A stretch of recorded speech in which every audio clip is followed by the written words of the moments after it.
ఈ లోపల ఆడు ఉన్నాడు కదా మట్టి మాఫియా డాన్ బాబు, అతను రెండున్నర బాబు అన్న అతను వచ్చి పార్టీ ఆ టీం అందరూ కూడా పవన్ కళ్యాణ్కి ఎగెనెస్ట్గా డబ్బులు పంచిపెట్టిన వాళ్ళు, మందు దాచిన వాళ్ళు, వాళ్ళందరూ దొరికే రికార్డులోనే చూపిస్తాం.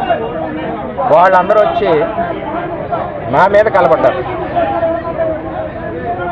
నా మీద కలబడ్డం ఏంటి, నాకు పని ఏంటి? వెళ్ళి అడగాలి. అక్కడ కార్యకర్తలందరినీ బయట దోసేసి మాట్లాడుతున్నారు. అంటే 5 సంవత్సరాలు వైసీపీ పార్టీతో మేము పడ్డాం. 5 ఏళ్ళు మట్టి చెరువులు తవ్వి మొత్తం పిఠాపురాన్ని సర్వనాశనం చేసి ఈ దొరబాబు మళ్ళీ ఇప్పుడు ఆ మట్టి చెరువుల వ్యాపారానికి వాళ్ళు మంది జాతులందరినీ ఉన్నారు. వాళ్ళ పేర్లు ఏదో ఉంది, ఆడెవడో ఎంపీ దగ్గర ఉంటాడు, పిఓ చక్రి. ఈ మట్టి డాన్లు అందరూ కూడా పార్టీలోకి వచ్చారు.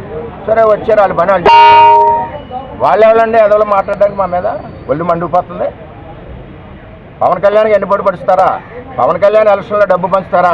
పవన్ కళ్యాణ్ ఎలక్షన్లో మందులు దాచుకుని మీ ఇంట్లో ఉంచుకుంటారా? ఈవేళ పార్టీలోకి వచ్చేసి దొరబాబు తెలుగుదేశం పార్టీని తొక్కేస్తా అంటే ఇక్కడ ఏమైనా గాజులు ధరించుకున్నారా? అబద్ధాలు చెప్తున్నాను. మళ్ళీ కొత్తగా వచ్చిన వైసీపీ ఒళ్ళు దగ్గర పెట్టుకోకపోతే తోలు తీస్తాం. మాకు జనసేనతో గొడవ లేదు. పాత జనసేనలు మేము ఒకే కుటుంబం, వాళ్ళు మా దగ్గర నుంచి వెళ్ళాలి. నీకు మట్టి చెప్తాను, నువ్వు మట్టి తవ్వుకోవడానికి వచ్చావు, నీ స్కామ్లు ఆపుకోవడానికి వచ్చావు, నీ స్కామ్లు బయట తీయింతాను నేను.